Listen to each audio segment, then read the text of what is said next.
علیکم، یہ ہمارا قرآن ٹائم ہے، اس میں ہم دین کی باتوں کو سمجھنے کی کوشش کرتے ہیں۔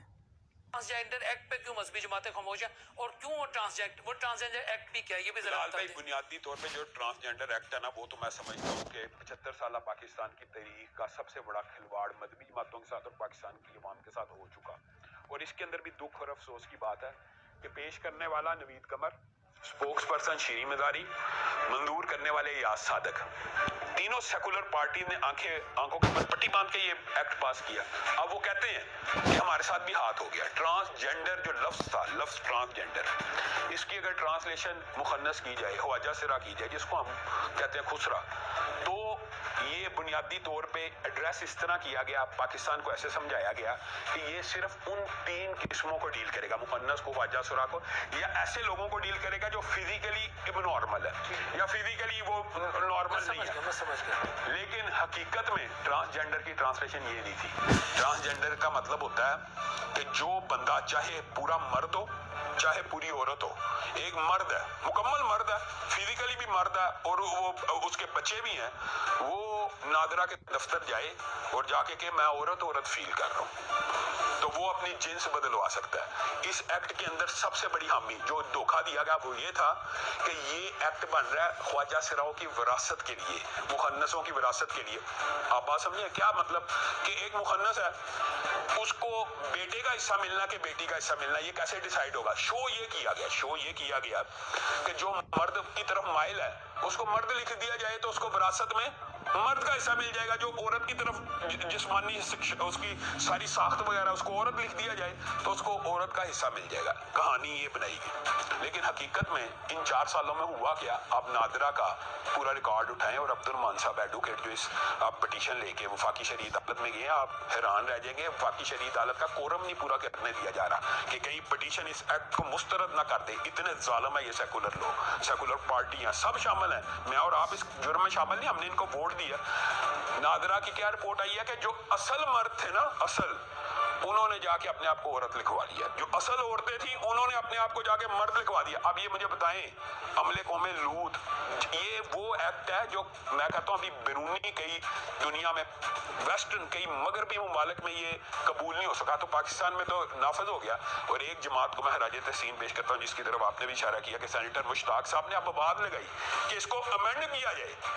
میں کہتا ہوں، میں سینیٹر صاحب سے ایک اور گزارش کرتا ہوں کہ امینڈ کرنے کی بجائے اس کو مسترد کر کے، ہاں ہمیں کوئی اختلاف نہیں، لوگ سمجھتے ہیں کہ یہ مولوی کو اختلاف ہے یا مولوی کو پتہ نہیں ہے، ٹرانسجینڈر کی اگر ٹرانسلیشن صرف ان 3 کے ساتھ کر دی جائے، ٹرانسجینڈر کا لفظ کاٹا جائے، صرف فزیکلی نارمل ایکٹ لکھ دیا جائے یا انٹرسیکس ایکٹ لکھ دیا جائے، اس کی آگے ٹرانسلیشن ہو جائے، تو ہمیں کوئی اعتراض نہیں کہ کوئی مخنث ہے ٹھیک ہے، اور وہ جا کے اپنا اندراج وراثت کے لیے مرد کرانا چاہتا کرا لے۔